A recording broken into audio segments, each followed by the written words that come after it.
The first step to send your first shipment into the Amazon FBA warehouse is to go to sell.amazon.com and click to sign up for an Amazon seller account. Once you have your seller account, you're going to log in. The second step is to make sure that the item that you want to ship into the Amazon warehouse is listed under your manage inventory. If the product that you want to ship into the Amazon warehouse is not listed under your manage FBA inventory, you're going to go to inventory and click add a product. If the product that you want to ship into the Amazon warehouse already has an active Amazon listing, you're going to search for that listing and you're going to click that you want to sell this item. You'll then have to fill out a little bit of information about the product that you're shipping in. However, if the item that you want to send into the Amazon FBA warehouse is not already being sold on Amazon, if there's not already a listing, you're going to have to create a listing by clicking this button, I'm adding a product not being sold on Amazon. You'll then have to go through and fill out information about the product that you want to list on Amazon. Once you do those first two steps, it's time to start the process of shipping your product into the Amazon FBA warehouse. However, if you need help with these first two steps, I created an in-depth video showing you how to apply for an Amazon seller account,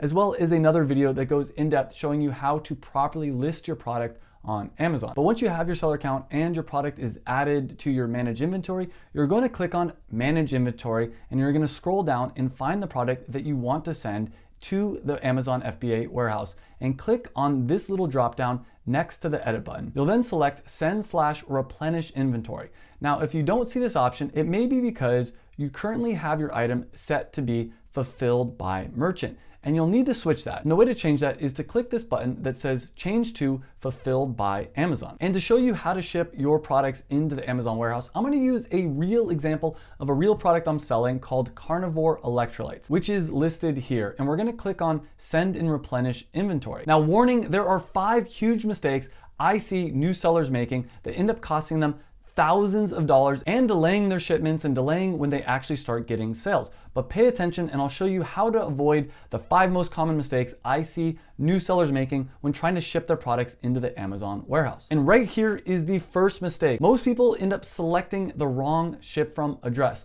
Always double check this and make sure it's correct, because I've actually made this mistake before and it ended up costing me $5,000 in lost sales. And if you're new to the channel, my name's Travis and I'm a 7-figure Amazon seller. And make sure to like this video because I'm gonna share all my hacks with you right now, all the tips I've learned in over 7 years of selling on Amazon. And if your ship from address is not correct, in order to change it, you're going to click here and you can ship from a different address. You can then click add contact and put a new address here. This is really important because if you're shipping from your manufacturer's address, you'll want to put their address instead of your own personal address. It'll automatically default to your own personal address, but if you have your product being manufactured at a warehouse in some other area and you want Amazon to pick up your products from the manufacturer, you need to make sure that they have their address. However, if you have the product shipped to your house first so you can inspect them, then that's fine, obviously, if you have your personal address. Now, here's one of my secret hacks that's going to save you a lot of money.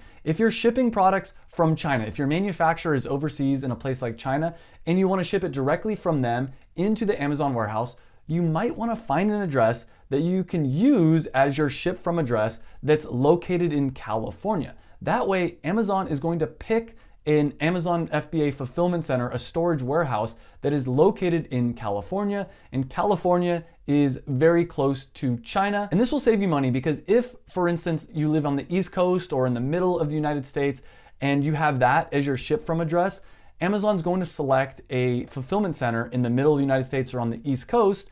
And that means if your product's being shipped from China, it's gonna have a lot further of a distance to travel. And it would ultimately mean that you'd have to pay more money in shipping fees because you'd have to pay the shipping fees from China to a port probably in California anyways, and then you'd have to pay additional trucking fees and shipping fees from that port into whatever fulfillment center on the other side of the country that you are being told to send your products into. Now, warning, technically, I think this is against Amazon's rules, so do this at your own risk, but pretty much every Amazon seller I know ends up doing this, so it's not something that I'd be worried about doing myself. The next step is to look at the marketplace destination. If you're looking to sell products in Amazon United States, you're gonna wanna select United States. However, if you're wanting to sell products in Canada, the UK, Europe, or some other marketplace, you're gonna wanna select the correct marketplace here. After that, we can look at the fulfillment capability. For most people, if you're planning on only selling on Amazon, click Standard Fulfillment by Amazon. But this really depends on how you're selling your product. If you're looking to sell products on your own website and you want Amazon to be able to ship out the products for you, you're going to want to select a blank box, and you're going to have Amazon ship out products both for when you sell a product on Amazon and on your website. You can do a mixture of both. But because you're probably only selling on Amazon at this point, like we're currently doing with Carnivore Electrolytes, you're going to select Standard Fulfillment, and then we're going to scroll down here, and we've already got a template here for Carnivore Electrolytes. But if this is your first time shipping a product on Amazon, you're going to need to create a new case pack template. And I'll explain the definition of all the words that I'm using, and it's important that you know all these different definitions because Amazon is really specific and it can get confusing. And the first word that I wanted to define here is case pack template.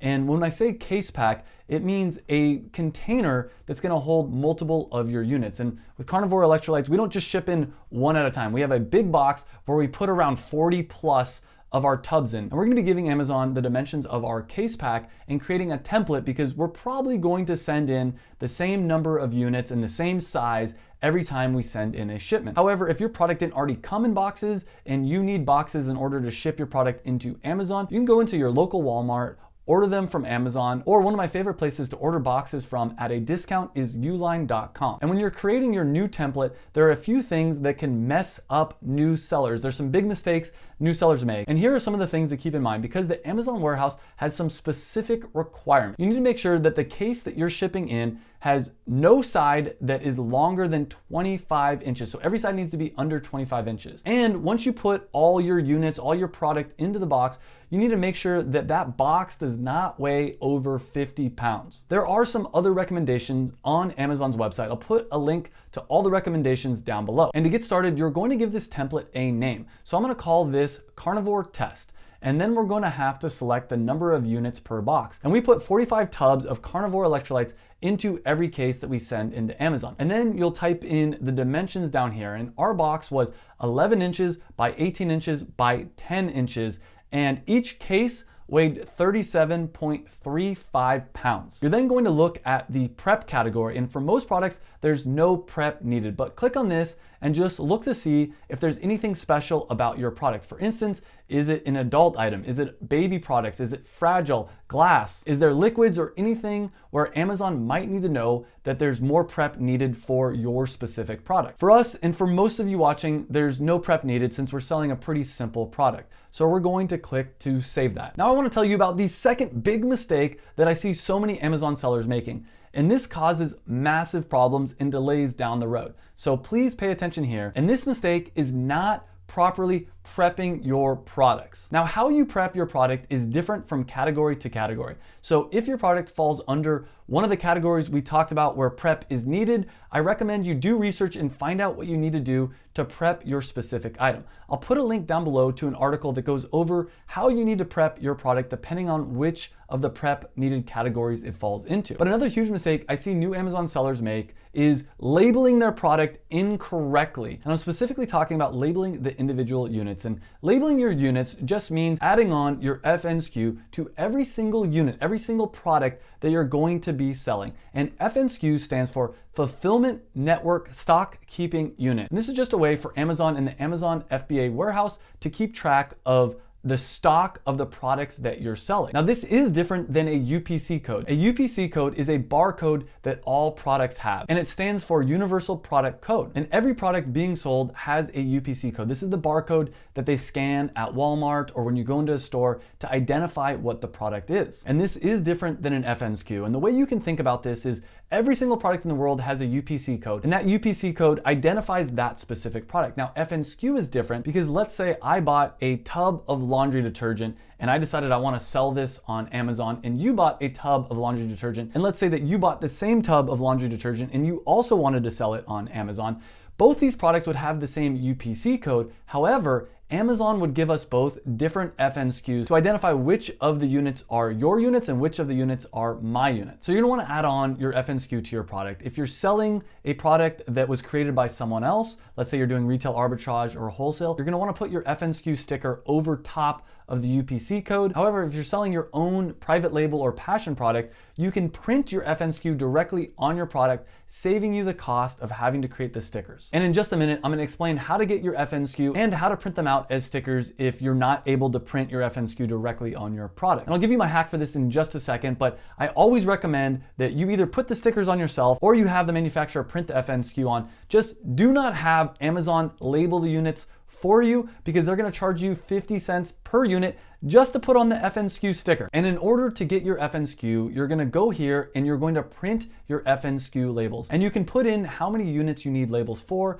For instance, let's say we needed 30, we'll click on print and you'll get a paper that looks like this with a bunch of barcodes. And you can buy sticker paper that you can put into any printer, print out these barcodes and just slap it on your product. It is easy, but it does take a lot of time because you have to do each one individually. So that's why I usually recommend just having your manufacturer do it for you by either printing on the barcode, or you can even ask them, can you just print out the stickers and put it on the products? And they'll usually do that for a small fee. And boom, you've just saved a lot of money and you've avoided making a mistake that a lot of beginners make. And this is what we did for carnivore electrolytes. We didn't want to have to deal with printing out, buying sticker paper and labeling every single unit. We just had our manufacturer print the FNSKU directly on the packaging for us. Once we're done with the template, we're going to click save and we're going to come to this screen and we're going to let Amazon know how many boxes we're going to be sending in. And by boxes, they mean cases here. And we're planning to send in 9 cases, and each case has 45 units. So that's a total of 405 units that we're going to be sending in. And then we're going to click ready to send. The next step is to click confirm and continue. You're then going to go into confirm shipping. We're going to view this down here and we're going to select a ship date, and I'm going to select January 26th as the ship date. But if you look here, there are 2 different options that Amazon gives you. They give you small parcel delivery, what we're selecting, but they also give you the option of less than truckload. And for most people watching this video, you're going to want to select small parcel delivery.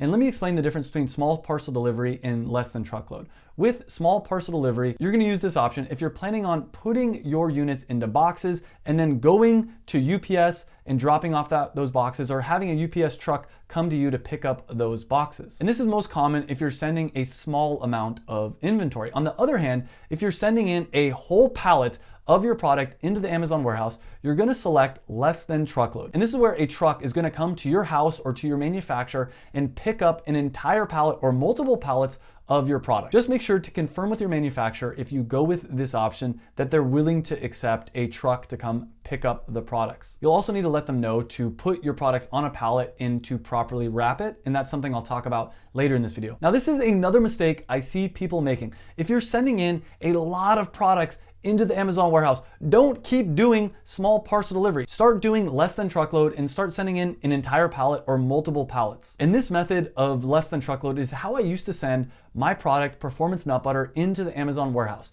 We'd send in thousands of units at a time. And if you're sending in that many units, you can actually schedule a truck to come to your house with a lift gate and pick up the entire pallet right from your home. And boom, if you're sending in a lot of inventory, this will cut your shipping costs in half. Another secret that not a lot of sellers know is that it's relatively inexpensive to send your products into the Amazon warehouse because you're using Amazon's discounted UPS shipping rates. We're sending in 9 cases and it's only gonna cost us $26.62. That's a total weight of 336 pounds. If you were to send the same number of boxes with the same weight to just a friend in another city, it would cost you hundreds of dollars. But because Amazon has negotiated down their shipping rates, it's pretty inexpensive to ship it into the Amazon warehouse. And if you click on this button right here, you can use a different shipping service than UPS to ship your products into the Amazon warehouse. But remember, it's gonna be a lot more expensive to do that, so I don't recommend doing that. However, if you did wanna do that, you can click on which service you're going to use, DHL, FedEx, USPS, or another one. But generally speaking, if you can, I recommend sticking with UPS if you're gonna be doing the small parcel delivery. Before I move on to the next section, I do also wanna note that if you select less than truckload as your shipping option, you're not gonna be using UPS. Amazon's going to connect you with a local trucking company, and that process is a little bit different. And that's something that I talk about in a lot more depth in my Amazon FBA program, the Passion Products Formula. There's a link down below to that. And if you're a new Amazon seller and you're really looking to learn the proper way of selling on Amazon, then I'd highly recommend checking out my Amazon FBA program. It comes with weekly Q&A calls, 100 step-by-step lessons, and a bunch more in-depth information than what I offer here on YouTube. Link to that down below. But since most people watching this video are just gonna be doing small parcel delivery, you're gonna select UPS as your carrier. And once you've done that, you're gonna click accept charges and confirm shipping. You're then going to need to print out the box labels. And these are the labels that you're gonna put on the outside of the cases that you're sending into Amazon. And you're going to get two labels. The first one is the UPS label here, and this is the label for UPS to scan in your package and to be able to track your package. You'll attach this to the box. You'll also attach to the same box the second label over here, and this is the Amazon FBA box ID label. The purpose of this label is when you ship into the Amazon Fulfillment Center, Amazon will scan this label and know exactly where your package is in their warehouse. And every time your package moves around the warehouse or goes to a different warehouse, they're gonna scan this so they can keep track of your individual products. So this is a very important label, and you're going to need to make sure that you leave this label uncovered. Basically, make sure that you don't accidentally put any tape over the parts that need to be scanned, because sometimes that can cause some issues on this label. It'll make it so it's not properly scanned in. And if Amazon has issues with this, they may lose your inventory, or they may end up just not accepting it, or they may end up charging you a bunch of money in order to properly fix it. Now, before we go any further, there are some really important details. You must double check on these labels. Otherwise, there could be issues with your shipment. Amazon could lose your products, or a bunch of other things could happen. In fact, UPS might even charge you more money if you have incorrect information on your labels. The first thing to check is that the weight is correct for each individual box, each individual case. You'll also want to double check that the dimensions are correct for each box. And it's really important to make sure that your ship from and your ship to address are correct, and that your ship to over here matches the ship to address over here as well. And you can see that I have 9 pages here, and these 9 pages correspond to the 9 boxes, the 9 cases that I'm going to be shipping in. Another interesting thing to note is the ship to address on these 2 labels are actually different. And that's because Amazon, in this case, is sending my packages into different Amazon FBA warehouses. You can then print out these labels using sticker paper, or if you prefer instead, you can use regular paper and then just cut out the labels and use tape to attach it to the cases, to the boxes that will be carrying your individual units. In this scenario, we have the case that holds 45 units of carnivore electrolytes, and we'll put all 45 units in that box, and then we'll attach both these labels to the box. We will have 9 boxes in total, all with 2 labels on them. You can then take your boxes to your local UPS store and drop them off. Or if you prefer, you can actually schedule UPS to come pick up the boxes from your house, which can be really beneficial, especially if you don't live close by to a UPS store. This next step is really important. So many new sellers overlook this and end up having a really stressful time before they've even sold their first product. So make sure and pay attention to this next section. It's absolutely crucial. Once you've sent your products into the Amazon warehouse, you need to track them and see the status of them by going to Inventory, Manage FBA Shipments. Here you'll see the status of your shipments in the Amazon FBA warehouse. But in this case, because we're sending in such a large quantity of 9 boxes, Amazon automatically split it up into 4 different shipments. And they did this so that the boxes could be sent into different warehouses throughout Amazon's fulfillment network. We'll click on this one right here to give you an example of what I'm looking for. And you can see the order delivery here. Shipment created January 26th, then in transit, you can see it was received on January 28th. Then it took from January 28th all the way to February 25th for Amazon to check it in and for it to clear the shipment. And we can see that it says no shipping problems found and that they received everything perfectly. And up here under track shipment, it shows every step, each of the 4 shipment processes. Delivered, received, all of that. You'll be able to come here and track exactly where your shipment is at every step of the way. And it's really important that you make sure and stay on top of this and make sure that Amazon isn't losing your inventory. Because sometimes Amazon can lose a package or lose a little bit of your inventory. And if there are any errors, you need to jump on it immediately and make sure that Amazon corrects the issue. And the good news is, if Amazon does lose some of your inventory, they will pay you the full price of your products. But sometimes if you don't catch them, they won't ever pay you. They'll assume that you made a mistake. We can then click contents up here and we're taken to a page that Amazon uses to double check that all your contents, all your units in this case, all our carnivore electrolyte cases and tubs have been delivered. And they check how many units we said we shipped versus how many they received. And in this case, it says your shipment has been received in full. No discrepancies have been found, which is exactly what we want to hear. Sometimes they will say, hey, you told us that you shipped 405, but we only received 400. And at that point, this is where you want to make sure you document how many products that you shipped into the warehouse, because if you can't prove how many you shipped in, you're not going to get paid by Amazon. And I'll show you that you can see that here there is a tab called Problems. This is where you'd see the notification of any shipment level problems like delays, box level problems like missing or damaged boxes, and product level problems like a discrepancy in the number of products delivered, or if maybe some of your products were damaged. Another key thing to remember is that it's very important to be patient here and to plan accordingly. You don't want to wait until a week or two before you want to launch your product to ship your products into the Amazon warehouse. It takes a few days to a few weeks for the products to get shipped into the Amazon warehouse. And then even when they're and they've been delivered to the warehouse, sometimes it takes weeks before they check in the products. As a general rule of thumb, at a minimum, I like to ship my products in 3 weeks before I expect them to be checked in, but sometimes it'll take as long as 6 weeks. That's why I always recommend, if you're selling a product on Amazon and you see you start running out of inventory, send in the shipment as soon as possible, because you don't want to run out of inventory on Amazon. And that's another big mistake I see new sellers making. They run out of inventory on Amazon because they mistimed it. They see, oh, I've got 2 weeks worth of inventory. I'm going to ship my replenishment of inventory to the warehouse and it'll have plenty of time to get there and get checked in. It's not true. Amazon doesn't rush or prioritize your products just because you're about to run out of inventory. It could still take up to 6 weeks. So you're gonna wanna make sure that you stay on top of that. You're also gonna wanna be aware that during the holiday season, sometimes wait times are gonna be even longer,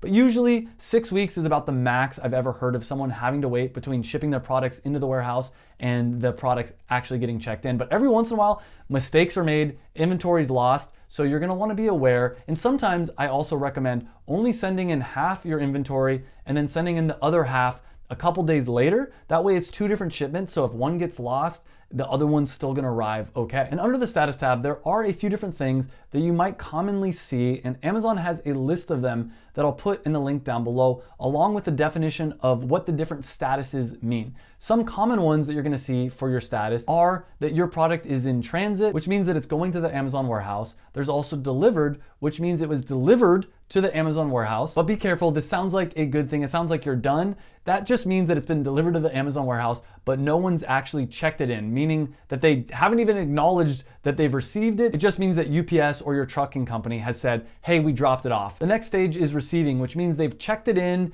and they've started opening up your products and checking into your inventory, the individual units. Because what'll happen is Amazon will acknowledge, hey, we have your cases, but receiving means that they've actually started ripping up those case boxes and checking in the individual units. And the last thing that you'll see is closed. And once all your units have been checked in and all the cases and everything has been accounted for that you put in the shipping plan, your shipping plan will be closed. This whole section is really helpful for tracking. In the shipment summary, you're gonna see shipment events. You'll actually see the entire timeline of everything that is happening. But again, something you're gonna wanna be aware of is sometimes there is gonna be discrepancies. And if that does happen, you can actually upload documents and follow up and show Amazon that you did send in all the units that you said you did. And if you submit enough evidence, they'll just pay you as if those units that went missing were sold on Amazon. Another hack that I've actually had to learn the hard way is to keep track of all your paperwork. Every receipt, every piece of paper that might seem unimportant, just trust me, keep it somewhere. For instance, if you're sending in an entire pallet